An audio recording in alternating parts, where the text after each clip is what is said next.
रहीम अस्सलाम वालेकुम। आप देख रहे हैं daily trends with Shahbaz Chaudhary और मैं हूं शहबाज चौधरी। आजकल पाकिस्तान के जो सियासी हलके हैं उनके साथ साथ सहाफ़ती हलके भी ज़ेर अताब हैं। हामिद मीर साहब बहुत पिछले कुछ दिनों से बहुत सारे लोगों के इंटरव्यूज़ कर रहे थे। जरदारी साहब का भी उन्होंने बड़ा इंटरव्यू किया और उस इंटरव्यू के अंदर बहुत सारी बातें भी ऐसी हुई और उसके बाद उन्होंने सदर पाकिस्तान का इंटरव्यू भी किया। तो इस तरह बड़े इंपॉर्टेंट वो इंटरव्यूज़ कर रहे थे और इंटरव्यूज़ के अंदर जो है ना वो आजकल की जो पाकिस्तान की सियासी हालात है उसके ऊपर बड़ी लीड्स निकल रही थी। और पाकिस्तान के सियासी हलकों की तरह पाकिस्तान के सहाफ़ती हलके भी आजकल ज़ेर अताब हैं थोड़े बहुत। तो अब खबर ये आ रही है, एक एक्सक्लूसिव खबर ये है कि आज संडे है, क्योंकि हामिद मीर साहब का प्रोग्राम मंडे टू थर्सडे चलता है जियो के ऊपर। तो खबर ये आ रही है कि इस टाइम हामिद मीर साहब का जो प्रोग्राम है वो कल से ऑफ एयर कर दिया गया है। इससे पहले हमें ये भी हमने देखा कि काशिफ अब्बासी साहब ARY से ऑफ एयर रहे तकरीबन 2 से 3 हफ्ते। उससे पहले बैरिस्टर एहतशाम साहब सोनू न्यूज़ से ऑफ एयर रहे। तो बहुत सारे प्रोग्राम्स बंद होने का सिलसिला हमने ये तकरीबन पिछले 3-4 साल से हम देखते आ रहे हैं। इससे पहले भी हामिद मीर साहब को भी ऑफ एयर कभी किया गया था, उससे बाद कभी तलत हुसैन साहब को ऑफर किया गया। तो बहुत सारे लोगों को इस तरीके से ऑफर किया जाता रहा। अब ये अभी तक हामिद मीर साहब ने इसकी तस्दीक या तरदीद नहीं की है, इसी वजह से, क्योंकि ये खबर मार्केट के अंदर गर्दिश कर रही है। लेकिन आज हामिद मीर साहब ने एक ट्वीट किया, उस ट्वीट से बहुत सारे क्लू ये मिलते हैं कि शायद इस तरह का कोई वाकई वाकया रूनमा हुआ है या कल से, क्योंकि कल हामिद मीर साहब ने आज अभी तक इसकी कोई तस्दीक नहीं की। ये इसकी कंफर्मेशन कल ही होगी, कल हामिद मीर साहब का प्रोग्राम होगा या नहीं होगा ये तो वक्त बताएगा। लेकिन ज़रा इस वक्त ये बता रहे हैं कि जियो ने हामिद मीर साहब का प्रोग्राम ऑफ एयर कर दिया है। इस टाइम जो है ना कल से हामिद मीर साहब का प्रोग्राम नहीं होगा। उसकी क्लू कैसे मिलता है जी? आज इरशाद भट्टी साहब ने एक ट्वीट किया था, उस ट्वीट के अंदर उन्होंने 5 सवाल पूछे थे। क्या पाकिस्तान के अंदर कानून की हाकमियत है, या क्या पाकिस्तान के अंदर मीडिया आज़ाद है? तो वो उन्होंने सबसे ऊपर एक लाइन ये लिखी हुई थी, पाकिस्तान के अंदर सबसे ज़्यादा बोला जाने वाला झूठ कौन सा है? और नीचे उन्होंने 5 जो है वो झूठ मेंशन किए थे कि पाकिस्तान के अंदर कानून की हाकमियत है, पाकिस्तान का मीडिया आज़ाद है, पाकिस्तान की अदलिया आज़ाद है, पाकिस्तान की जो इस इस्टेब्लिशमेंट है वो सियासत में अपना किरदार अदा नहीं करती। तो इस तरह के उन्होंने 5 सवाल किए हुए थे। अब उन 5 सवालों में से हामिद मीर साहब ने एक जो है वो सवाल का जवाब दिया। उन्होंने कहा थी पाकिस्तान का मीडिया आज़ाद है और पाकिस्तान के सहाफ़ी हैं जो हैं वो आज़ाद है, उनको बोलने की आज़ादी है। ये पाकिस्तान के अंदर सबसे बड़ा झूठ है। तो इससे एक चीज़ तो वाज़ेह होती है कि जी पाकिस्तान के अंदर जो हामिद मीर साहब का प्रोग्राम है, वो जो खबरें मार्केट के अंदर गर्दिश कर रही हैं, ज़राए भी ये बता रहे हैं कि हामिद मीर साहब का प्रोग्राम ऑफ एयर किया गया है। तो हो सकता है कि हामिद मीर साहब शायद इसी वो खुल के इजहार तो नहीं कर रहे, लेकिन जो उनका ये ट्वीट था वो इसी चीज़ की तरफ इशारा कर रहा था कि शायद उनका प्रोग्राम वाकई ही ऑफ एयर कर दिया गया। दूसरी बड़ी खबर ये है कि शेर अफजल मरवत साहब जो हैं वो केपी के अंदर पीटीआई को दोबारा से जान बख्श रहे हैं और बड़े वो मीडिया के ऊपर, सोशल मीडिया के ऊपर बड़े इन होते हैं और आजकल बड़े वो कन्वेंशंस भी कर रहे हैं। कल उन्होंने सवाबी में कन्वेंशन किया, उससे पहले मर्दान में किया, उसके बाद जो है वो चार सद्दा में गए, करक में गए, वो कन्वेंशन कर रहे हैं बार बार, वर्कर्स कन्वेंशन जाके पूरे केपी के अंदर कर रहे हैं, धीर के अंदर भी वो गए। कल आज उन्होंने एक बड़ी अहम ट्वीट ये किया हुआ था कि जी बुनेर का अगर हम देखें, बुनेर एक ऐसा इलाका है जहाँ से इस वक्त के जो पाकिस्तान तहरीक इंसाफ के चेयरमैन है बैरिस्टर गोहर साहब, वो उनका ताल्लुक जो है वो बुनेर से है। और उन्होंने इस दफ़ा थोड़े दिन पहले जो मीडिया के ऊपर बातचीत वो कर रहे थे, चेयरमैन बनने से पहले एक सहाफ़ी ने उनसे सवाल किया था कि बैरिस्टर गोहर साहब आप इलेक्शन कहाँ से लड़ेंगे? तो उन्होंने कहा था कि मैं NA10 से, बुनेर से जो है वो पाकिस्तान तहरीक इंसाफ के टिकट के ऊपर इलेक्शन लड़ूंगा। अब KPK के अंदर अगर देखा जाए तो इलेक्शन में अगर इमरान खान को या पीटीआई को, अगर आप थोड़ा सा न्यूट्रल होकर एनालिसिस करें, तो केपी के अंदर पीटीआई को, अगर आप पीटीआई का वोट बैंक आपने तोड़ना है तो पुरानी दो ही जमातें हैं, ये ANP आपको मिलेगी या JUI आपको मिलेगी। ANP चूंकि अपना वो उस तरीके से अब वोट बैंक नहीं रखती, ANP शायद वही हाल है जो पाकिस्तान पीपल्स पार्टी का पंजाब में हाल है और शायद उनको उम्मीदवार भी ना उस तरीके से मिले। और ANP को शायद, ANP से लोग बहुत ज़्यादा मुतनफ़र हो चुके हैं और इसी वजह से वो सारा जो ANP का वोटर था, जो नेशनलिज्म था, वो भी सारा ख़त्म हो गया और वो सारा इमरान खान की तरफ कन्वर्ट हुआ। लेकिन जमीयत उलमा इस्लाम का जो वोट बैंक है, वो वोट बैंक थोड़ा सा मजहबी वोट बैंक है। वो वोट बैंक थोड़ा सा एक ऐसा वोट बैंक है जो वहाँ पे सरायत करता है, जो वहाँ पे थोड़ा बहुत रहता है, हर वक्त रहता है। इसीलिए अगर आप 2018 के इलेक्शन में देखें तो जब MMA भी बनी तो मजहबी जमातों का जितना भी वोट बैंक था या जितनी कुछ सीटें निकल के आई थी वो KP से ही निकल के आई थी। और जमीयत उलमा इस्लाम जो है वो KP के अंदर, KP के वोट बैंक के अंदर एक मेन स्टेक होल्डर है।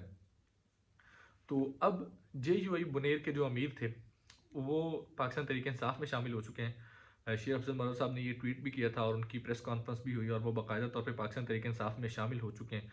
और अब जो है वो शेर अफजल मरवत साहब बार बार ये कह रहे हैं कि और भी बहुत सारे लोग पाकिस्तान तहरीक इंसाफ में शामिल होंगे और भी बहुत सारे लोग हम पाकिस्तान तहरीक इंसाफ में लेके आएंगे। लोग तो आ रहे हैं, पाकिस्तान तहरीक इंसाफ के अंदर लोग शामिल भी होना चाहते हैं, लेकिन क्या ये लोग जो पाकिस्तान तहरीक इंसाफ के अंदर शामिल हो रहे हैं, क्या ये इलेक्शन में हिस्सा ले पाएंगे? क्या ये जो पाकिस्तान तहरीक इंसाफ के पहले से मौजूद लोग हैं जो इस वक्त जेलों में भी हैं, क्या वो इलेक्शन में हिस्सा ले पाएंगे? मेन सवाल तो ये है। तो क्या शेर अफजल मरवत साहब जो इस वक्त कन्वेंशंस कर रहे हैं और बार बार वर्कर्स को उठा रहे हैं केपीके के अंदर, वो पाकिस्तान तहरीक इंसाफ को लेके चल रहे हैं और केपीके के अंदर वो हर रोज़ वर्कर कन्वेंशन भी कर रहे हैं, तो उन चीज़ों से क्या पाकिस्तान तहरीक इंसाफ अपना मोमेंटम जो है वो इलेक्शन तक लेके जाएगी?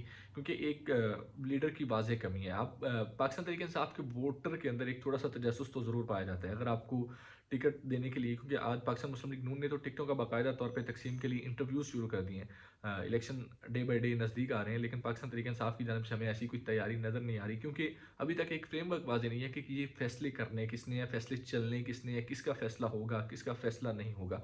तो यहाँ पे इस हवाले से पाकिस्तान तहरीक इंसाफ थोड़ी सी हमें कमज़ोर ज़रूर नज़र आती है, लेकिन शेर अफजल मरवत साहब आए रोज़ जो है वो नए लोगों को शामिल करवा रहे हैं। अब देखना यह है कि क्या ये सारा जो मोमेंटम बन रहा है, केपी का मोमेंटम जो है, केपीके के अंदर ये बात हमें माननी भी पड़ेगी कि केपीके के अंदर लोग निकल रहे हैं। केपीके के अंदर वर्कर कन्वेंशन जो हो रहे हैं, वो चाहे इंतज़ामिया रुकावटें पैदा करने के बावजूद हो रहे हैं, जिस तरीके से भी हो रहे हैं, लेकिन केपीके के अंदर जो है वो लोग पाकिस्तान तहरीक इंसाफ के लिए निकल रहे हैं और पाकिस्तान तहरीक इंसाफ के वर्कर कन्वेंशन में हिस्सा भी ले रहे हैं। लेकिन क्या पंजाब के अंदर कुछ ऐसा हो पाएगा? क्या पंजाब के अंदर कोई एक ऐसा शेर अफजल मरवत जैसा इंसान खड़ा होगा, या पाकिस्तान मुस्लिम लीग नून को जिस तरीके से अभी उनके पास खुला मैदान है, अगर जाहिर बात है अगर कोई उम्मीदवार ही सामने नहीं होगा, या कोई उम्मीदवार को टिकट जिसको टिकट ही नहीं मिलेगी, ये वाज़ेह ही नहीं होगा कि एक हल्के के अंदर पाकिस्तान मुस्लिम लीग नून का कैंडिडेट तो होगा लेकिन दूसरी जमात का कैंडिडेट ही ना हो, या उसको वाज़ेह ही ना हो कि वो कौन कैंडिडेट है या किस तरह का कैंडिडेट है, तो मेरा नहीं ख्याल कि पंजाब के अंदर पाकिस्तान मुस्लिम लीग नून के लिए इतनी मुश्किल होगी। क्योंकि ज़ाहिर बात है पाकिस्तान के अंदर इलेक्शन की एक साइंस है, उस साइंस के ऊपर आपने चलना है। पाकिस्तान के अंदर वोटर को निकालना पड़ता है। पाकिस्तान के अंदर जो इलेक्शन की कैंपेन है, इलेक्शन की कैंपेन से जो पहले 30-35 दिन होते हैं वो बड़े इंपॉर्टेंट होते हैं, जब जो अपने कैंडिडेट होते हैं वो अपने हलकों में जाके कैंपेन कर रहे होते हैं। तो अगर Pakistan party vote bank no doubt एक हद तक ज़रूर मुतासर करता है, पार्टी वोट बैंक जीत में बड़ा अहम रोल अदा करता है, लेकिन कहीं ना कहीं पाकिस्तान की सियासत के अंदर जो कैंडिडेट का वोट है, जो इलेक्टेबल्स का वोट है, जो अपना कैंडिडेट अपना वोट अपने तय अपने हल्के के अंदर वोट रखता है, वो किसी न किसी हद तक ज़रूर मुतासर करता है। दूसरी तरफ पाकिस्तान मुस्लिम लीग नून ने टिकटों की तकसीम तो शुरू कर दी है, और पाकिस्तान तहरीक इंसाफ अभी इस तरह इस मामले में बहुत पीछे है, लेकिन पाकिस्तान मुस्लिम लीग नून को पिछले 2-4 दिन से हम मीडिया में देख रहे हैं, बड़ा एक लैश बैक इस वजह से आ रहा है कि दानियाल अजीज़ साहब, एक दौर होता था दानियाल अजीज़ साहब बड़े पाकिस्तान मुस्लिम लीग नून के बड़े जो है ना वो एक करिंदे होते थे, और जो प्रेस कॉन्फ्रेंस होनी है वो दानियाल अजीज़ साहब ने करनी है, और पार्टी का बयानिया लेके चलने में दानियाल अजीज़ साहब, तलाल चौधरी साहब, इन लोगों ने बड़ा एक अहम रोल अदा किया। हर दिन जाके प्रेस कॉन्फ्रेंस करनी, सुबह प्रेस कॉन्फ्रेंस, शाम प्रेस कॉन्फ्रेंस, एक एक दिन में 4-4 प्रेस कॉन्फ्रेंस दानियाल अजीज़ साहब कर रहे होते थे।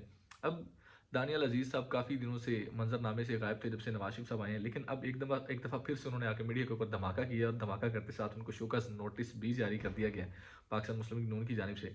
और वो धमाका ये था कि उन्होंने जियो के ऊपर प्रोग्राम करते हुए उन्होंने कहा जी पाकिस्तान के अंदर जो महंगाई की जिम्मेदारी है वो उन्होंने सारी की सारी उठा के एहसन इकबाल साहब के जिम्मे डाल दी, कि उन्होंने कहा जी ये प्राइस कंट्रोल जो या डेवलपमेंट या प्लानिंग वाला जो डिपार्टमेंट था वो सारा, और प्राइस कंट्रोल महंगाई को कंट्रोल करने का जो डिपार्टमेंट था वो एहसन इकबाल साहब के अंडर था। इन्होंने क्यों कंट्रोल नहीं किया? इन्होंने कुछ भी नहीं किया, और इन्होंने बाकायदा तौर पे दानियाल अजीज़ साहब ने एहसन इकबाल साहब को इसके ऊपर क्रिटिसाइज़ किया। उनके लिए ये जवाब तो देना, ये आगे फिर आके जब भी आएंगे इनको दोबारा मुसलत किया जाएगा और फिर ये उसी तरह से करेंगे, ये उनके अल्फाज थे। और उसके ऊपर एहसन इकबाल साहब ने यही बात की थी कि मैं उनकी, जब उन्होंने कल प्रेस कॉन्फ्रेंस की उनसे सवाल हुआ तो उन्होंने कहा जी मैं उनकी इज़्ज़त करता हूँ, बट मुझे ये नहीं समझ आ रहा कि दानियाल अजीज़ साहब ऐसी बात क्यों कर रहे हैं और बिलावल भुट्टो की ज़ुबान क्यों बोल रहे हैं।